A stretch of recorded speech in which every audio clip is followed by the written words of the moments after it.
Sleep apnea affects millions of people around the world, and we're going to demystify it. We'll have special guests ranging from the most prominent sleep doctors, influential patient advocates, representatives and CEOs of medical device companies, allied health professionals, and many more. Most importantly, this show is for you to get your questions answered. Let's get to it. All right, welcome to the Hacking Sleep Apnea Show. I'm Brady Nelson, and today we have a special guest with us, Shawn Guerra, a registered polysomnographic technologist with over 20 years experience, and she's a master of sleep studies. And it says here she's an all-around good woman too, so she must be. And Shawn's joining us out of Lambertville, New Jersey. So Shawn, you've been doing this for 20 years. That's a long time. You've been doing it days and nights. Is that correct? Right, days and nights. Sleep never sleeps. Yeah, can you tell us how you got into the position you're in? I had been working in respiratory, and at the time there were very few sleep labs. A friend of mine decided to open one, and I said, I'll do that. And it turned out to be a great job for me. I sat down, I understood what was going on, I had good rapport with the patients, I had an understanding of pressure, I had an understanding of what apnea is, I had an understanding of snoring equals apnea. I knew right away the difference between obstructive apnea, central apnea. So I can say that it's not that I fell into it, it's that I was comfortable at it right away. Just comfortable, knew what I was doing pretty much right away. Although I learned a lot, the first time I sat down to do a study, I knew that it was for me. Oh, awesome. Okay. So what facility, did you start working in New Jersey or New York, or did you start elsewhere? I started in Las Vegas and in California. Okay. And then I moved my way east. I worked in Florida. I did sleep studies in Florida. And then I started doing sleep studies here in New Jersey and in Pennsylvania. Okay. So what are the facilities that you're working with right now as well? Right now, I work for Persante, and they are actually a big sleep company.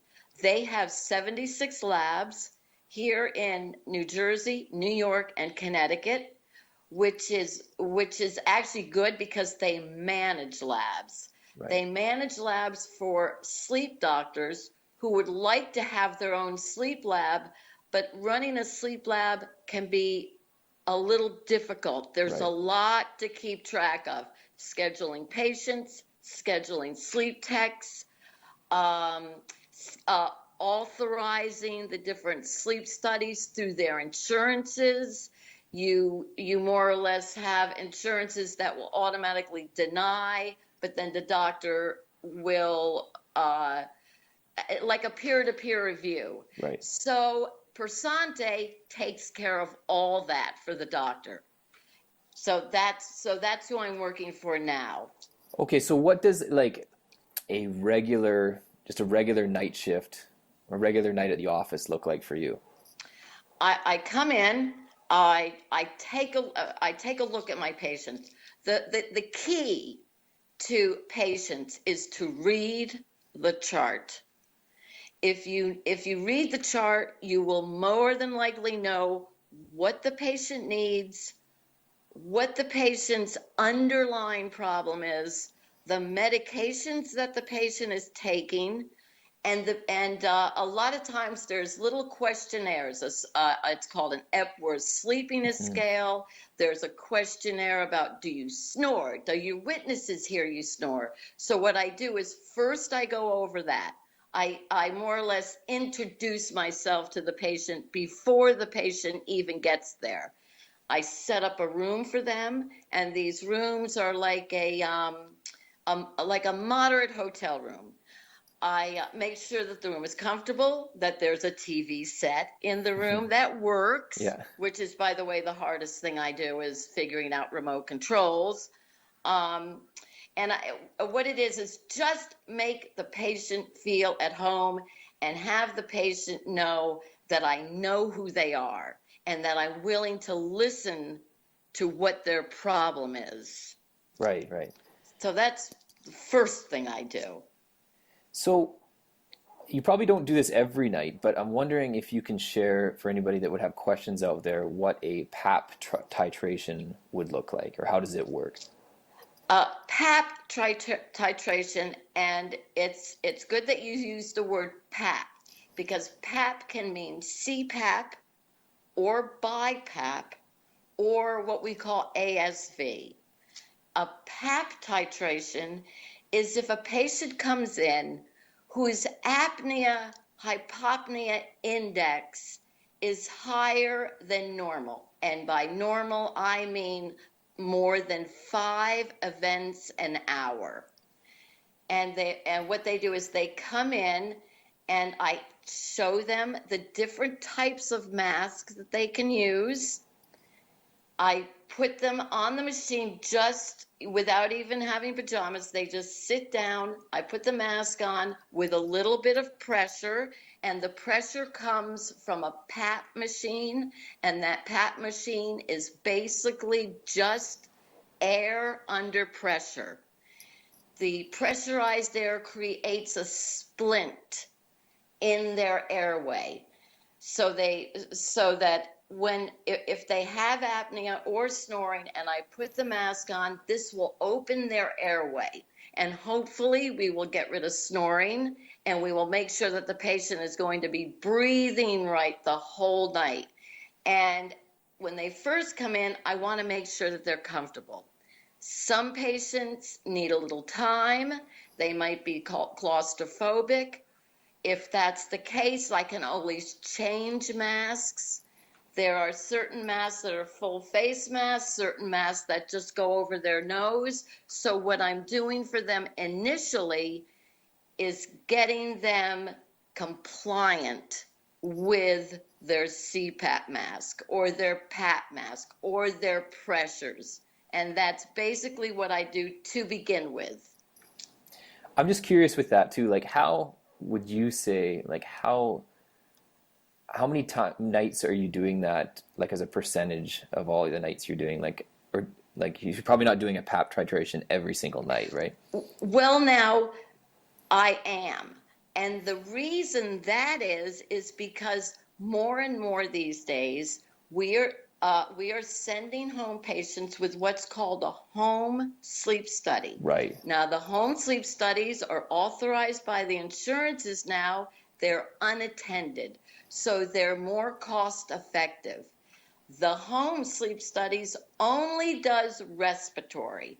I can't see what stage of sleep they're in. Right. However, I can tell by my report whether they have apneas by looking at their O2 saturations. So these days, I'm doing more CPAP titrations than normal polysomnograms. I see. Okay. All right. So for the next portion of this, we're going to ask questions from around the internet, and we've had a couple sent in as well. And basically, these questions range from anywhere from beginner knowledge of sleep apnea to more advanced. And we're going to ask Shawn. So the very first question is, Shawn, how is sleep apnea treated? Sleep apnea is treated with positive airway pressure. Now, that is the best treatment. There's other treatments. If you don't comply with positive airway pressure, there are dental appliances, dental devices. You could also treat it at home by sitting up in an easy chair and hoping to keep your airway patent. As I say, the best treatment is to use positive airway pressure with a mask that fits. You need a mask that has no leaks and is comfortable to your face. Dental appliances work well if you don't need really high pressures, and like I say, if you're non-compliant with PAP. In other words, if you're so claustrophobic that you can't get any sleep anyway with a CPAP mask on. But for our purposes, CPAP or PAP is really the best option. So those are like the only in the sleep lab. Those are probably like the only two real options that you mostly see. Would you say? Right. Yeah. Yes. And as a matter of fact, the only time I deal with dental appliances in the sleep lab is if I titrate the appliance that the dentist makes for the patient. It pulls the jaw forward, and I add what would be called shims or splints to the appliance. Right. But that's the second choice. Right. That's a choice that doctors make when the patient cannot use PAP. So can I ask what would you say would be like in the sleep labs that you're working with? How often do you see compared to PAP therapy appliances being used? Not often. Okay. If I do say so myself, most of my patients who I have time to work with, I say 75% of them comply. I can find them a mask, whether it takes me all night, I can fit them with a mask that they like, and I can also titrate their pressure that not only will treat their apnea, it will also be comfortable for the patient. Right. So okay. So that's most of them. Excellent. So the next question we have is, how does sleep apnea affect dreaming?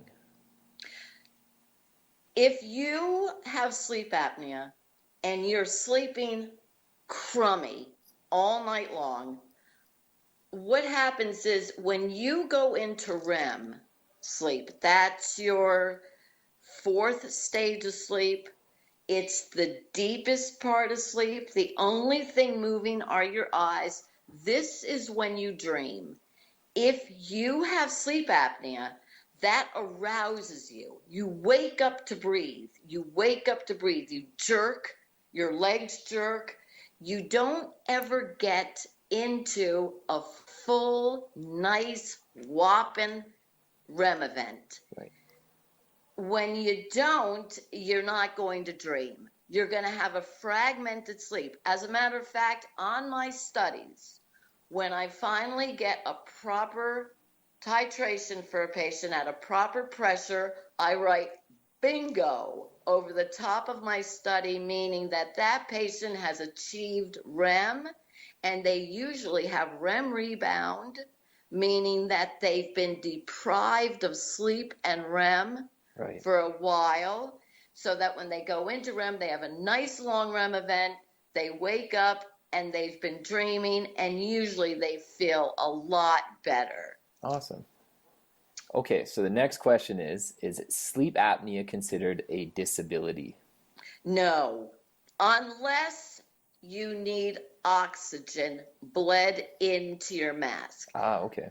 Oxygen, I believe in most states, is considered an out-and-out disability. In other words, if you have to take a tank with you to work, you're considered disabled. Mm-hmm. Sleep apnea itself, when treated, is not a disability. As a matter of fact, I do a lot of patients that come from the departments of transportation. Right. They're drivers, they're workers, and they follow up with their drivers and workers very well. I take care of them as long as they wear their mask and they're titrated properly. Mm-hmm. They can perform any duty that the Department of Transportation deems they can do.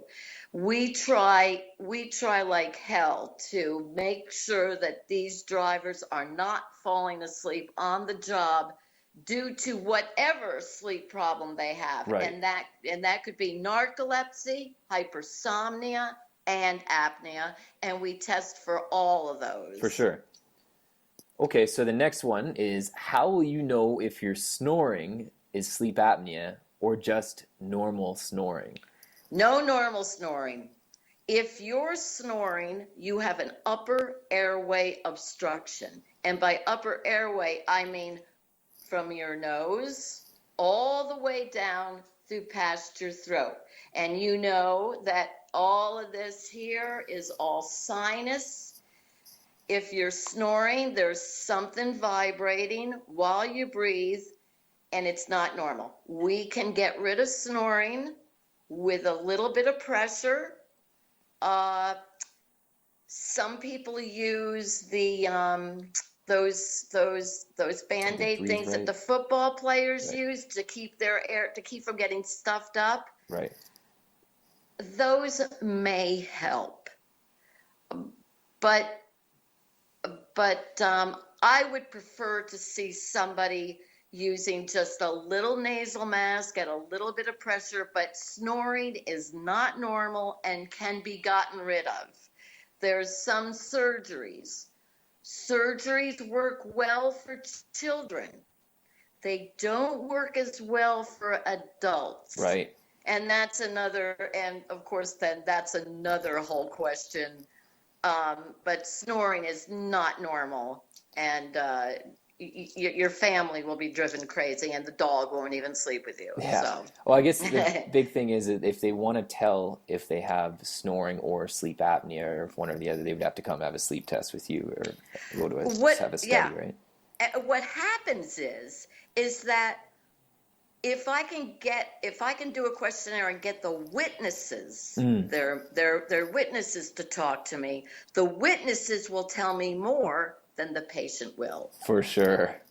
Okay, the witnesses tell me their legs jerk, their stomach, the covers are a mess, and they snore, and then they stop breathing, and meanwhile the sleeper has no idea. Right. Has no idea what they're doing. I don't snore. Denying it. Denying it. Okay, so, and this is another question posted. It says, is a CPAP really necessary? If you want to avoid problems as you age, and I'm talking about high blood pressure, heart disease, diabetes, overweight, CPAP, it will do nothing but help you. As a matter of fact, if you're overweight and you start using your CPAP machine, you are going to have more energy during the day to burn off those calories. Right. In other words, if you're trying to sleep without CPAP and you're desaturating oxygen, you're going to wake up with a dry mouth, headache. You're not going to have any energy to do your job. In fact, you might fall asleep on your job. So CPAP is absolutely, without using drugs. Yeah. All you're using is a little compressed air, and you're going to feel so much better. Lose weight. Like I say, it's good for your blood pressure, diabetes, heart disease. You can exercise more. I can go on and on. Yeah, actually, in the sort of show we did prior to this, it might take a little bit of getting used to. We talked about that with Phil, but once you do, it can really change your life, right?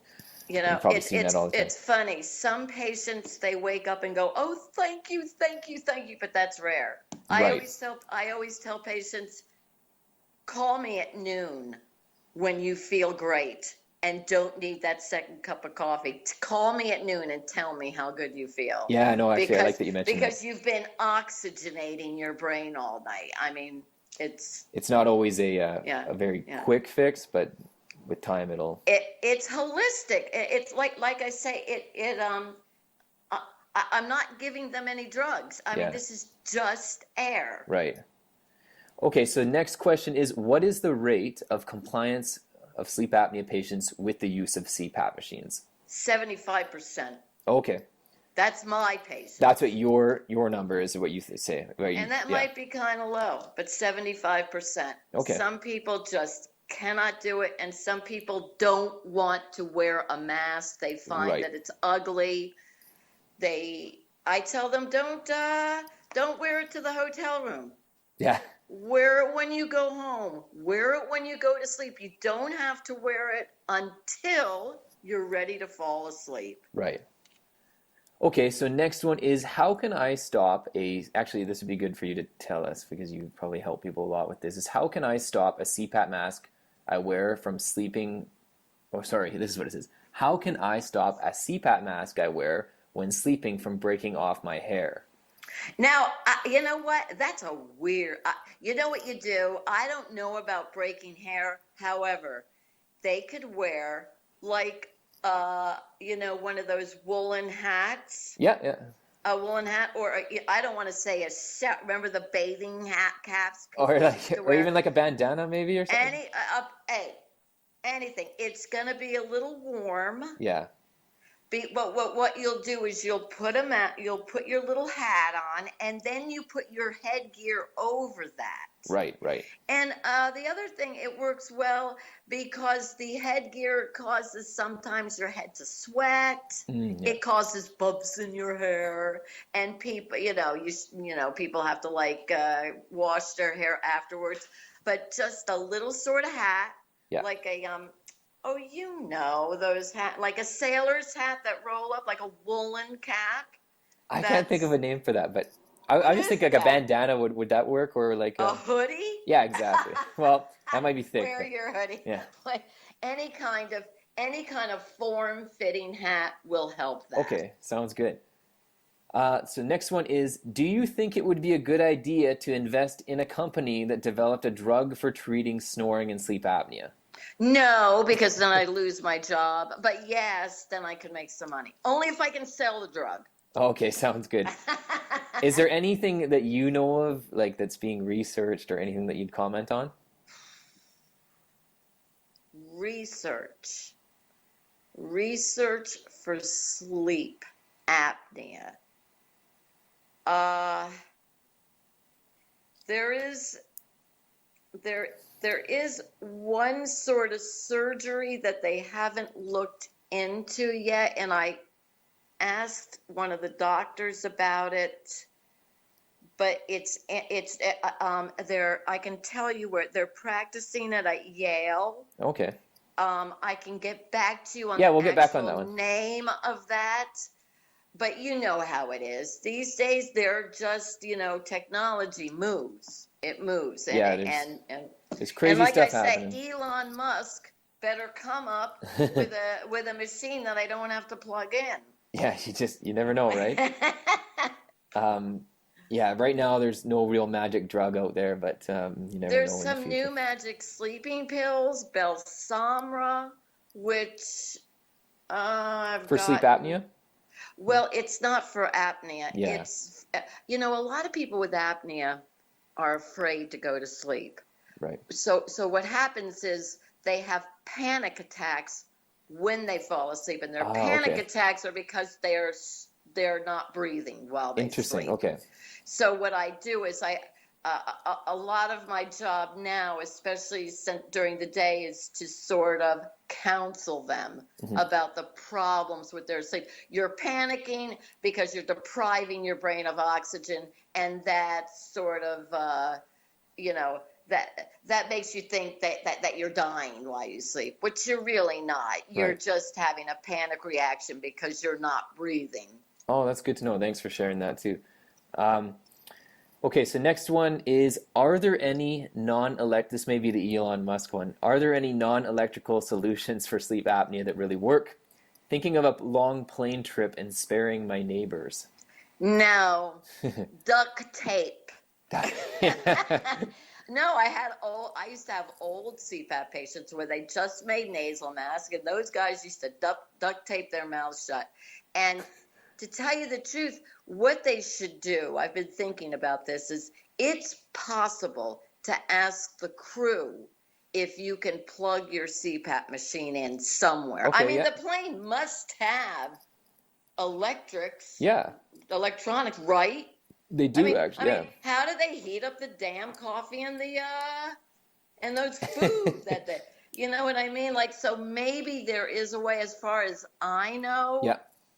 just the fact that you're sitting elevated in your seat and keeping your airway patent should cut down on the snoring.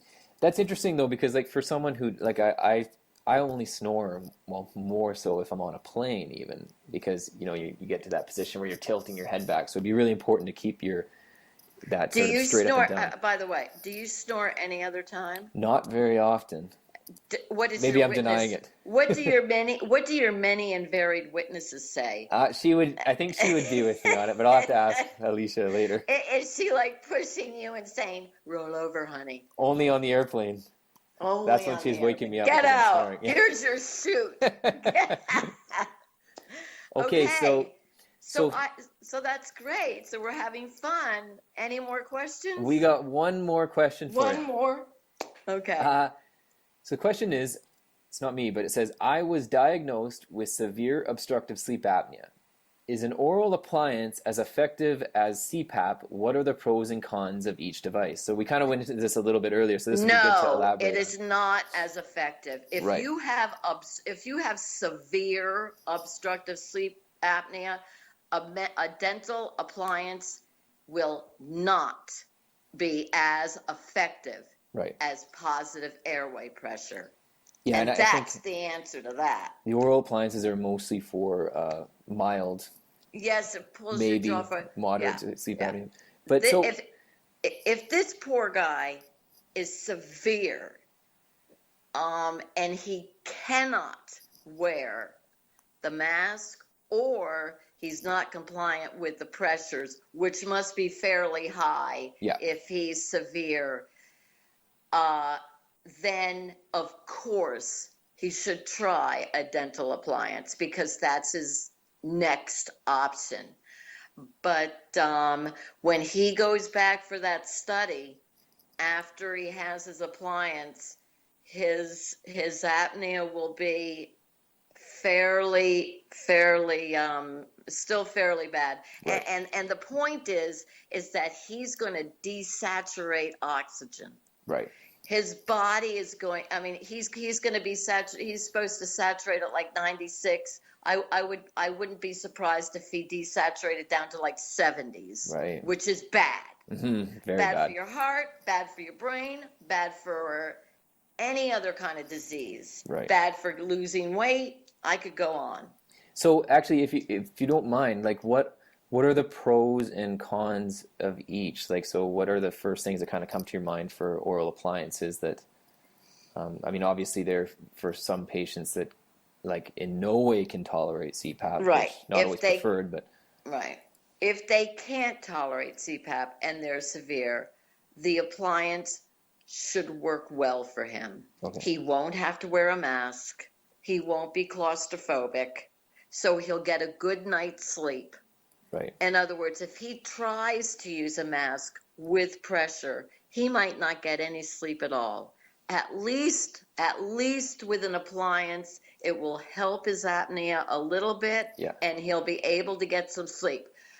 If what he can do is, even with the appliance, if he sleeps a little elevated and stays off his back, and by that I mean he can sew a tennis ball to the back of his shirt, something to keep off his back so his mouth doesn't open and cause you can understand what I mean, especially totally, in REM. yeah, Right. So what he can do is use his appliance, stay elevated, stay off his back, and follow good sleep hygiene, right. and follow with his doctors. It's important that his dentist and his sleep doctor know what's going on with him. Right. So for the for patients Otherwise, they'll trach him and put him on a yeah, don't which want that. they used to do. Yeah. So with the positional sleep apnea with the like the tennis ball Yeah. on the back of the shirt, do you see that happen? Like people doing little things like that inside the lab too, or do you do it with the patients? I recommend it when I'm counseling hygiene. Mm-hmm. That's one of the things I recommend. Stay off your back, put a golf ball or a tennis ball in your shirt. Right. They make products like that. Yeah. They make wedge pillows to keep you elevated. A bed partner helps. Right. What else? Okay, so that's interesting. Yeah, that's something you recommend to for them Right, to do. right. Yeah. So yeah, that's what I do. Yeah, a lot of people believe that the reason why they're waking up at night is to go to the bathroom. Now, Right. I want to explain this. Anybody can urinate anytime. If you're waking up 5 and 6 times a night and you think, gee, why am I waking up? I must have to urinate. You're not waking up to urinate. Right. You're waking up because something else is waking you up. And usually it's arousals for waking yourself up to breathe. Yeah. Take a breath. And a lot of people think, oh, I have restless legs or my legs move a lot. Those leg movements, it's called periodic limb movements, correlate to the arousals that you're having when you wake up to breathe. In other words, your whole body is waking up. And people think that they have other problems other than not breathing. And what I see is that they're waking up to breathe. They think they have to go to the bathroom. They think that their legs are jerking.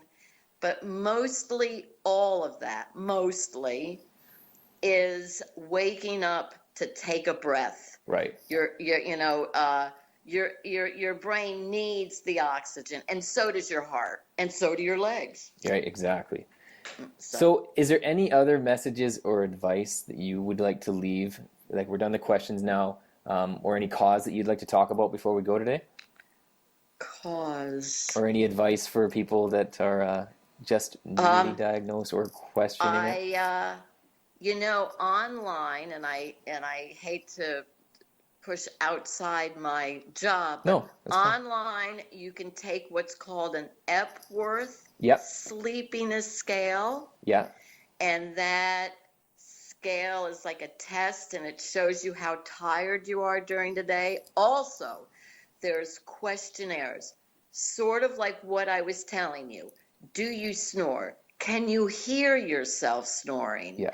Does your partner hear you snore? Do you wake up to go to the bathroom more than 3 times a night?